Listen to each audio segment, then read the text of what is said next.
समता, स्वातंत्र्य, बंधुत्व आणि न्याय या महामूल्यांसाठी ज्या ज्या महापुरुषांनी आपल्या देहाचं बलिदान केलं त्या सर्व महापुरुषांना विनम्र अभिवादन. काही बोलण्याच्या पूर्वी लीगल व्हॉइस या पाक्षिकाचं प्रकाशन झालं असं मी जाहीर करतो. विचारमंचकावर उपस्थित या लीगल व्हॉइसचे संपादक आदरणीय आमचे मित्र संतोष सांसकरजी आणि अन्य सगळे मान्यवर बंधू आणि भगिनी. अकबर इलाहाबादीचा एक शेर आहे, तो असं म्हणतो की न खिचो कमान को न तलवार निकालो, जब तोफ मुकाबिल हो तो अखबार निकालो. वृत्तपत्राचं हे असं महत्त्वाचं एक काम हे त्या काळामध्ये एका शेरच्या माध्यमातून त्यांनी सांगितलेलं होतं. नेपोलियनला जेव्हा विचारलं गेलं होतं वृत्तपत्राच्या याच्याबद्दल, तर नेपोलियन असं म्हणायचा की 1000 अशा सगळ्या नंग्या तलवारी जरी माझ्यासमोर उभ्या असल्या तरी त्याची मला काही भीती वाटत नाही, पण एक पत्रकार जर माझ्या समोर उभा असेल तर मात्र मला त्याची भीती वाटते. ही पत्रकारितेची ताकद आहे. पण ह्या पत्रकारितेला आत्ताच्या ज्या काळामध्ये आपण बोलतो आहे त्या काळात पत्रकारिता साप मेलेली आहे आणि त्या पत्रकारितेचं पुनर्जीवन करण्याचं काम आमचे मित्र डॉक्टर बाबासाहेब आंबेडकरांचा संदर्भ घेऊन करतायत. त्याबद्दल तुम्ही एकदा जोरदार त्यांच्यासाठी टाळ्या वाजवल्या पाहिजे. बरं, मी असं का म्हणतोय? मी तुम्हाला 1990च्या काळातला टाइम्स ऑफ इंडियातला आर्टिकल सांगतो. 1990ला ज्यावेळेस पत्रकारितेच्या संदर्भातली चर्चा झाली होती त्यावेळेस टाइम्स ऑफ इंडियाचे जैन नावाचे जे प्रमुख होते त्यांनी सांगितलं होतं की we are not the journalist or crusader, we are in a business of info entertainment. आम्ही काही पत्रकार किंवा लढाऊ वगैरे नाही आहोत, आम्ही माहिती आणि मनोरंजनाच्या धंद्यामध्ये आहोत. आणि आता तुम्ही जी काही सगळी पत्रकारिता पाहत असाल ती माहिती आणि मनोरंजनाचा धंदा आहे. पत्रकारितेचे थोडक्यात, मी पत्रकारितेतून 35 वर्ष पत्रकारिता केलेली असल्यामुळे पत्रकारितेची 4 गोष्टी फक्त तुम्हाला सांगतो. स्वातंत्र्यापूर्वीची पत्रकारिता ही एक खांबी तंबूर होती. स्वातंत्र्य सैनिक, समाजानं विचारानं झपाटलेली माणसं, वेगवेगळ्या प्रकारची लोक, माझा समाज, माझी माणसं, माझा देश सुशिक्षित व्हावा, अद्ययावत ज्ञान मिळावं, जागृत व्हावं याच्यासाठी वृत्तपत्र काढत होते. त्याच्यात अनेक मान्यवरांची नावं घेत असाल. तुम्ही स्वातंत्र्य लढ्यातल्या कुठल्याही माणसाचं नाव घ्या, तो प्रत्येक माणूस पत्रकार होता. मग पंडित जवाहरलाल नेहरू असतील, दादाभाई नौरोजी असतील, पंडित त्यानंतर सरदार वल्लभभाई पटेल असतील, नेताजी सुभाषचंद्र बोस असतील, भगतसिंग असतील, कुठलेही डॉक्टर बाबासाहेब आंबेडकर असतील. डॉक्टर बाबासाहेब आंबेडकरांनी तर सलग 36 वर्ष पत्रकारिता केलेली. 22 वर्ष तर फक्त जनता नावाचं जे एक वृत्तपत्र आहे डॉक्टर बाबासाहेब आंबेडकरांनी चालवलेलं आहे. पण या देशामध्ये एक अशी व्यवस्था आहे की या देशातल्या असणाऱ्या खरा आवाज नेहमी दाबला जातो. मी याचं कारण का सांगितलं की पूर्वीच्या काळातली पत्रकारिता एक माणूस कुठून चालत होता आणि ती एक स्वातंत्र्यपूर्वी आणि स्वातंत्र्याच्या नंतरची थोड्या काळाची पत्रकारिता होती. देश स्वातंत्र्य झाल्यानंतर एक पत्रकारिता आली की ह्या देशाचं स्वातंत्र्याचं सुराज्यात कसं रूपांतर होईल यासाठी काही पत्रकार आले आणि त्यांनी काही वृत्तपत्र चालू केले. मग त्यात अनेक असतील. नाशिकमधलं गावकरी आला, खानदेशामधलं एक वेगळ्या प्रकारचं वृत्तपत्र आलं, किंवा नाभी परुळकर सारखा इकडनं विदेशातून डॉक्टर बाबासाहेब आंबेडकरांच्या सोबत त्याच विद्यापीठात शिकून देशात आलेल्या माणसानं सकाळ सारखा वृत्तपत्र चालू केलं. आना भालेरावांसारखी लोक असतील. अनेक लोकांनी, शांताबाई दानींपासून अनेक लोकांनी वेगवेगळ्या प्रकारची पत्रकारिता चालू केली.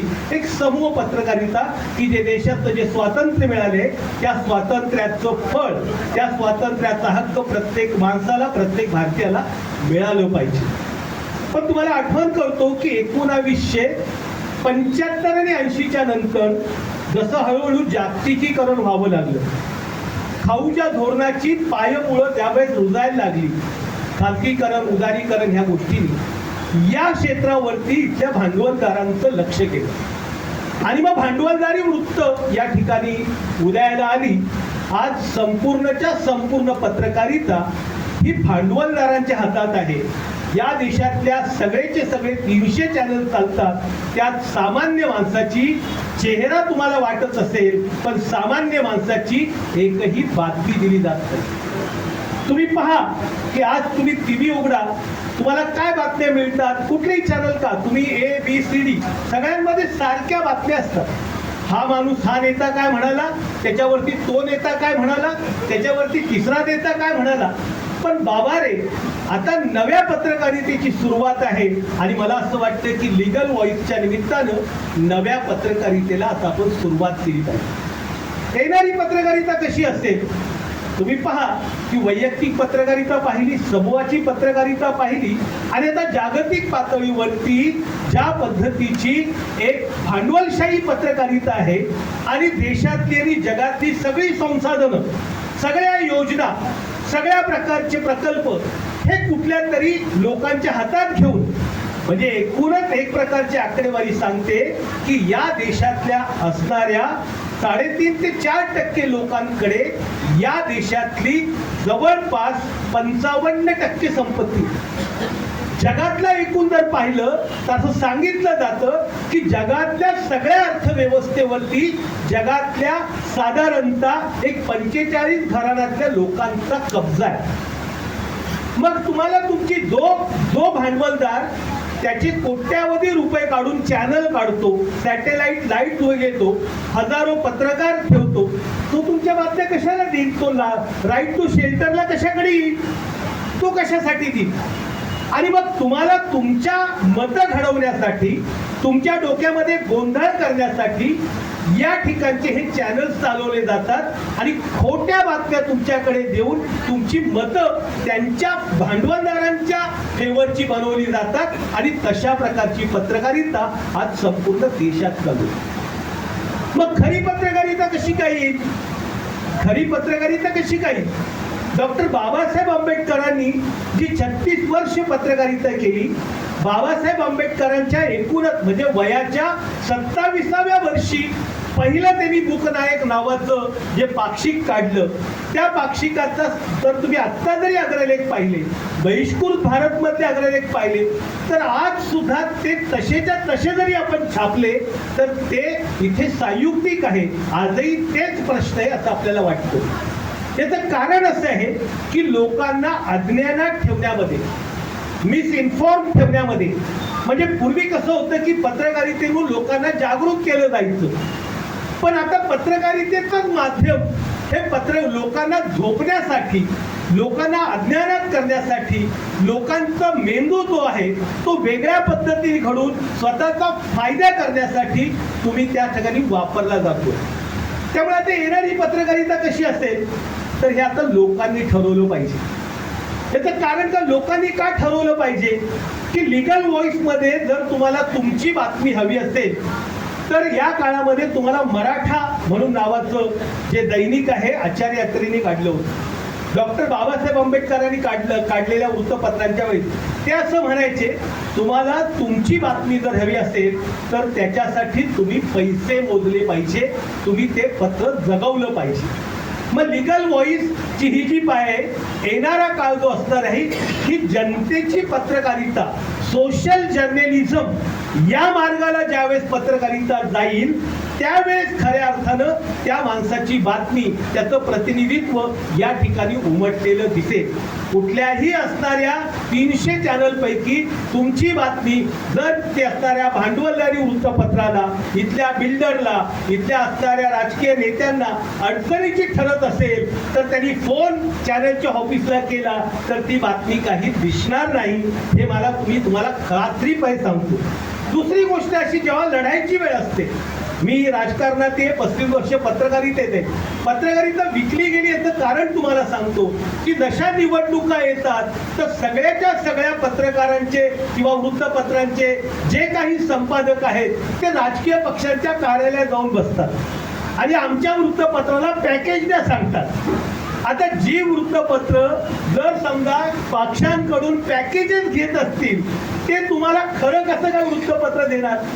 त्यामुळे आपल्याला जर समजा मूकनायक या वृत्तपत्राचा वारसा पुढे चालवायचा असेल, बाबासाहेब आंबेडकरांनी त्या काळात लिहिलेले एक एक अग्रलेख जरी तुम्ही पाहिले किंवा त्या काळातली पत्रकारिता जर तुम्ही पाहिली तर अत्यंत जाज्वल्य अशी पत्रकारिता आहे.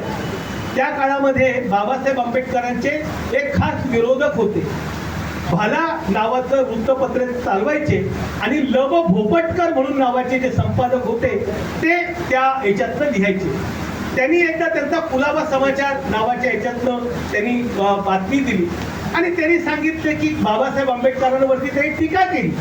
काही लोक असं म्हणतायत की अशा पद्धतीनं जाती व्यवस्था वगैरे काही नसतात. आणि तुम्हाला मी सांगतो म्हणे, एक प्रसंग आहे की एका माणसाला साप चावला म्हणे आणि तो एका मांत्रिकाकडे गेला. त्या मांत्रिकाकडे गेल्याच्या नंतर त्याने त्या मांत्रिकाने त्याचा साप उतरवत असताना त्याच्या विचारलं तर तो साप म्हणे त्याच्या अंगात आला. अंगात आल्याच्या नंतर त्या सापाला त्यांनी विचारलं मांत्रिकाने की तू कोण आहेस, कुठून आला, काय आहेस? तर त्यांनी सांगितलं की मी चांभार जातीचा साप आहे. त्या सापाने काय सांगितलं की मला चांभार जातीचा साप आहे. आणि त्याने म्हणे लगेचच्या लगेच त्याला पाणी बिणी मारलं आणि परत लगेच तो साप उतरला गेला आणि परत तो त्या पद्धतीनं पुढे परत तो माणूस गेला. तो घरी पोहोचतो नाही तर परत त्याला फेफरे यायला लागलं आणि परत त्याचा साप अंगात आला. तो सोडून दुसऱ्या एका मांत्रिकाकडे गेला. त्या मांत्रिकाने परत त्याचा उतरवला आणि अशा पद्धतीनं काही लोक असं म्हणतात की लोकांमध्ये जातीभेद असत नाही. तर पहा, जनावरांमध्ये सुद्धा जातीभेद आहेत. चांभार नावाचा साप तिथे. बाबासाहेब आंबेडकरांनी त्याच्या खाली त्याला उत्तर दिले. बाबासाहेब आंबेडकर असं म्हणाले की बाबा असा काही सापांमध्ये जाती असतात हे तर काही मला माहित नाही, पण साप चावल्यानंतर तो उतरतो, मंत्राने वित्राने उतरतो, हे साप खोटं आहे. हे वैज्ञानिक निष्कर्षाने वैज्ञानिकांनी इथे अशा पाक्षिकामध्ये सिद्ध केलेलं आहे. आणि सापाच्या याच्यानं ठराविक प्रमाणातलं विष जर त्याच्याकडे गेलं तर तो काही जगण्याच्या बायकीचा राहत नाही. पण बिनविषारी साप जर त्याला चावलेला असेल तर तो मात्र तो माणूस वाचू शकतो, काही वेळ त्याला त्रास होतो आणि तो जगतो. आणि त्याचं श्रेय आहे मात्र अशा भडबुंजा मांत्रिकांना मिळत असतं. बाबासाहेब आंबेडकर पुढे म्हणतात की एक तर सापाला पाय नसतात, मग चांभाराचा साप बुट करून कुणाला विकतोय? चांभार जातीचा जो साप आहे तो बुट करून कुणाला विकतो आहे? त्यामुळे हे मला त्यांनी तिथे शेवटी एक टॉन्ट मारलेला आहे की सापांमध्ये किंवा जनावरांमध्ये चांभार बिंभार जाती आहेत की नाही माहिती नाही, पण माणसांमध्ये मात्र साप जातीचे लोक आहेत आणि त्यांच्यामुळे इथं जाती व्यवस्था आहे. अशा प्रकारचा तोडा बाबासाहेब आंबेडकर म्हणतात. बाबासाहेब आंबेडकरांनी ज्यावेळेस वृत्तपत्र सुरू करायचा प्रयत्न केला, ती व्यवस्था गोरगरीब माणसाला सरळ कुठला न्याय मिळत नाही, त्याला लढावंच लागतं. बाबासाहेब आंबेडकरांनी त्यावेळेस केसरीचे जे प्रमुख लोकमान्य टिळक होते त्यांच्याकडे आपल्या वृत्तपत्राची जाहिरात पाठवली की आम्ही अशा पद्धतीनं आतापर्यंत एवढी सगळी वृत्तपत्र निघतायत आणि अस्पृश्यांचा आवाज असणारा असं कुठलाही वृत्तपत्र आमचा उचलत नाहीये. त्यामुळे आम्हाला आता आमचे प्रश्न मांडले पाहिजे आणि आमचे प्रश्न मांडण्यासाठी आम्हाला आमचं स्वतःचं वृत्तपत्र पाहिजे. आमचं स्वतःचं वृत्त पाहिजे, त्यासाठी आम्ही अशा पद्धतीचं वृत्तपत्र काढतो. तर केसरी सांगितलं की आम्ही काही तुमची जाहिरात करणार नाही, कारण की त्या काळाची एक पद्धत होती की नवीन वृत्तपत्र लिहित असेल तर इतर वृत्तपत्राचे लोक त्या वृत्तपत्राची जाहिरात फुकटमध्ये छापून त्याचा प्रचार प्रसार करत होते. पण मग केसरीने त्याला नकार दिला, आमच्याकडे आम्ही काही तुमची छापणार नाही.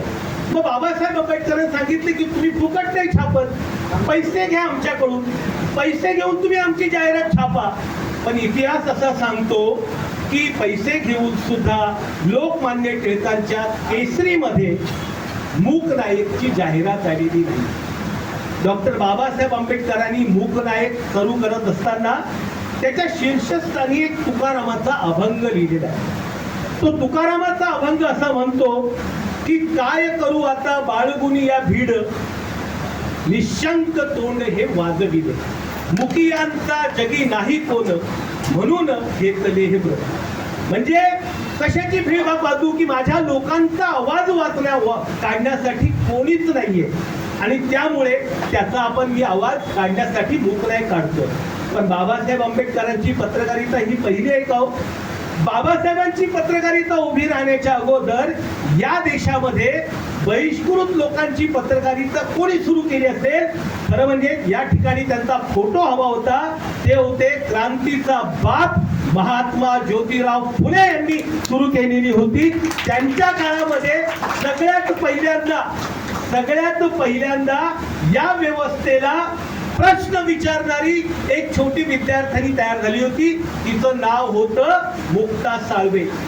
ती मुक्ता साळवे पत्र लिहिते ब्रह्मदेवाला पत्र लिहून ती विचारते की हे ब्रह्मदेवा, इथले असणारे लाडू खाऊ ब्राह्मण म्हणतात की आम्हाला तुझं दर्शन, तू काय आमचा देव नाहीये, तर कृपया मी तुला हे पत्र लिहिते आहे, तर कृपया तू आमचा देव नेमका कोणता आहे आणि आमचं मंदिर कोणतं आहे आणि आमचा धर्म कोणता आहे ते तू आम्हाला सांग. ही पत्रकारिता तिथून झाली. त्याच्यानंतर महात्मा फुलेंचा हे घेऊन वारसा घेऊन या ठिकाणी दीनबंधू नावाचं वृत्तपत्र या ठिकाणी सुरू केलं. ते महात्मा फुलेंच्या वारशाच्या याच्याने सुरू झालं होतं. त्या दीनबंधूच्या वृत्तपत्रामध्ये या देशातल्या पहिला अस्पृश्य बातमीदार जो होता तो गोपाळ बाबा वलंकर हे पुण्याच्या जवळ राहणार होते. ते पहिल्यांदा त्या ठिकाणी अस्पृश्यांचे प्रश्न लिहून त्या वृत्तपत्रातून पत्र लिहून या ठिकाणी त्या संदर्भातनं हे करायचे. त्यांनी विटाळ विध्वंसन नावाचं सुद्धा नंतर पुस्तकाने वेगळं काढलं. त्याच्यानंतर म्हणजे शिवराम जानबा कांबळे हे विदर्भातले पत्रकार होते, ते संपादक होते. त्यांनी पहिल्यांदा पत्रकारिता काढली. अशी करत या देशामध्ये भारतात नाही तर जगात पहिली कुठेही महिला संपादक नव्हती. ती भारतामध्ये पहिली होती. भारतामधली महिला संपादिका कोण असेल तर ती महात्मा क्रांतीबा फुल्यांच्या चळवळीतून आली होती. ती होती तानुबाई बिर्जे. तिने दीनबंधू नावाचं वृत्तपत्र साधारणतः 4.5 वर्ष चालवलं. एक खांबी आणि त्याच्या सवयी. तानुबाई बिर्जेचं नाव या देशाला माहिती नव्हतं. तानुबाई बिर्जेचं नाव कधी झालं याच्यामध्ये ज्या वेळेस 1991 साली चीनच्या बीजिंग मध्ये आंतरराष्ट्रीय महिला परिषद भेटली आणि आंतरराष्ट्रीय महिला वर्ष जाहीर झालं. त्या काळात भारतातून काही महिला तिथे बीजिंग मध्ये गेलेल्या होत्या आणि तिथे गेल्याच्या नंतर एकमेकांना विचारायच्या काय आमचं काय तमचं काय.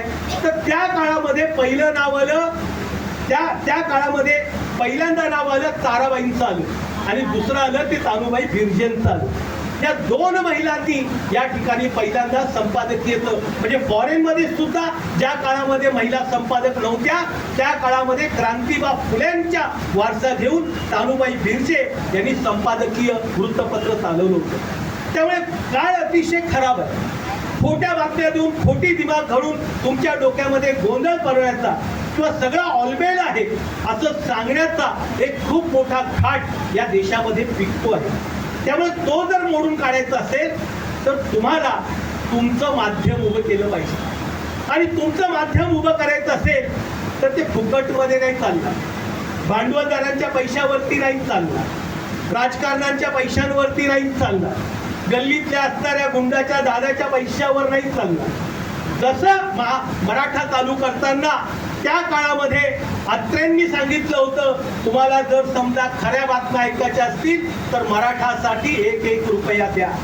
तर खऱ्या अर्थाने तुम्हाला लिगल व्हॉइस जर चालवायचं असेल, तुमचं वृत्तपत्र कुणाला न घाबरणारा पत्रकार हवा असेल, पत्रकाराला पोट असतं ना, मग त्याला जर तुम्हाला जगवायचं असेल तर तुम्हाला या लिगल व्हॉइसला अगदी सगळ्या पद्धतीनं म्हणजे उद्या जर समजा काही बातमी छापली, कारण ज्या पद्धतीचं काम संतोष सांस्कर करतात हे जीवावरचं काम घेतलेलं आहे.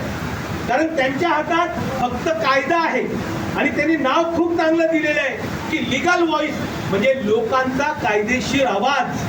आणि हा कायदेशीर आवाज जर तुम्हाला तुमचा कायम ठेवायचा असेल, याचं यूट्यूब चॅनल, याचे असणारे वेगवेगळ्या पद्धतीची माध्यमं जर तयार करायची असेल तर प्रत्येकानं या समजा चेंबूर आणि इकडे घाटकोपर वगैरे सगळ्या अतिशय क्रांतिकारी लोकांचा एरिया आहे, पण एकात एकल्यानी बापात लेख नाही अशा पद्धतीची लोक इथे आहेत, त्यांना कोणीही वरकडून घेतं आणि आपल्या देशात अतिशय आळशी, मूर्ख, भित्रे असणारे लोक या देशात आहेत आणि त्यामुळे हा देश असा आहे.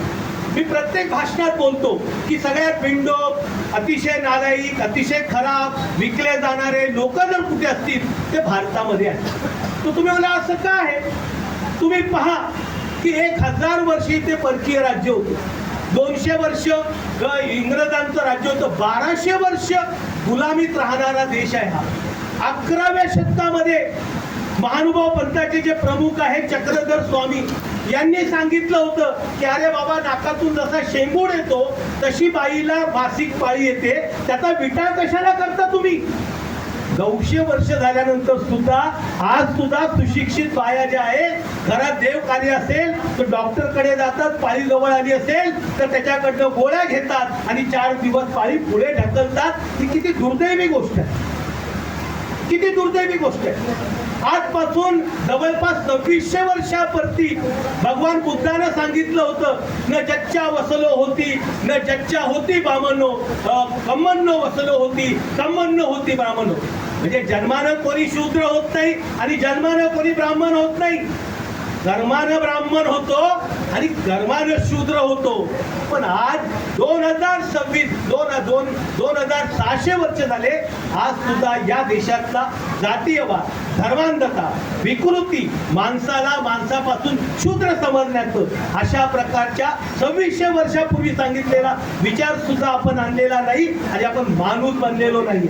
आणि त्यामुळे आपल्यावर गुलामी होणार, त्यामुळे आपण गुलाम होणार, आपलं शोषण होणार, आपल्याला आपले फायदे उचलले घेणार. ही व्यवस्था आहे. त्यामुळे आवाज जो आहे तो महत्वाचा आहे आणि खरा आवाज उचलणारा कुठलाही माणूस असो, तो लोकपीठावर येत असेल तर तुम्ही त्याला 1 रुपयाची, तुमच्या ऐकत असेल तर 1 रुपयाची, 10 रुपयाची असेल तर 10 रुपयाची, 100 रुपयाची असेल तर 100 रुपयाची, 1000 रुपयाची असेल तर 1000 रुपयाची मदत तुम्ही न सांगता दिली पाहिजे. तो कधी रस्त्यात भेटला तर सांगकरांना एक त्यांच्या हात मिळून किंवा त्यांच्या पाठीवर थाप ठेवून असाल ते थाप मारली पाहिजे की तुम्ही गोरगरिबांसाठी लढता आहात, आम्ही तुमच्या सोबत आहेत, माझ्याकडे पैसे नाही आहेत पण माझे जे आशीर्वाद आहेत, माझी सहानुभूती आहे, माझं एक जे डोकं आहे ते तुमच्या बरोबर आहे, असं सांगणारी लोक या देशामध्ये ज्यावेळेस तयार होतील तेव्हा हा देश महाशक्ती होईल. तोपर्यंत हा देश महाशक्ती कधीही होणार नाही. त्यामुळे वृत्तपत्र, पत्रकारिता ही जी आहे हा ह्या देशातल्या असणाऱ्या अनेक लोकांचा एक प्रकारचा हे आहे आणि त्यामुळे तो दाबला जावा, तो उभाच राहू नये. त्यासाठी या देशातली असणारी वेगवेगळी यंत्रणा काम करत असतात. या देशातलं सरकार जे आहे ते सगळ्यात जास्त मोठं जाहिरातदार आहे. तुम्ही पहा, तुम्ही जर पाहिलं तर त्यामुळे तुम्हाला वृत्तपत्र चालवायचं असेल, चॅनल चालवायचं असेल तर तुम्हाला सरकारच्या जाहिरातीशिवाय काही जगता येत नाही. पण त्याच्यापेक्षाही मोठं सरकार आहे ते लोक सरकार आहे. जर समजा मुंबई या परिसरात, या संपूर्ण या परिसरामध्ये घाटकोपर पासून चेंबूर आणि साधारणतः या विषयाला मांडणारं, आपल्या अधिकाराला जगण्यासाठी असणारे एक 2 लाख लोक असतील. 2 लाख लोकांनी दर महिन्याला फक्त 100 रुपये जरी दिले तर टाइम्स ऑफ इंडियाला सुद्धा जग मारेल अशा प्रकारचं चॅनल हे सांगकर चालू शकतात आणि कुणाच्या बापाची हिंमत नाहीये जो सांगकरांचा आवाज त्या ठिकाणी दाबू शकेल, कारण की त्याच्यासाठी पैसे मोजावे लागतात. आणि अशा प्रकारची व्यवस्था तुम्ही तुमची तयार करत नाही. आपण काय करतो की लगेच सोपा मार्ग शोधतो, सोप्या गोष्टी शोधतो आणि सोप्या गोष्टीमध्ये आपण आपला घात करून घेतो. आणि हा घात जर खऱ्या अर्थानं देशामध्ये उभं राहायचं असेल, भारतीय म्हणून उभं राहायचं असेल, देश म्हणून उभं राहायचं असेल तर त्यासाठी आपण प्रयत्न केला पाहिजे. कारण देश वाचला तर तुमच्या धर्माची किंमत आहे, देश वाचला तर तुमच्या विचारांची किंमत आहे.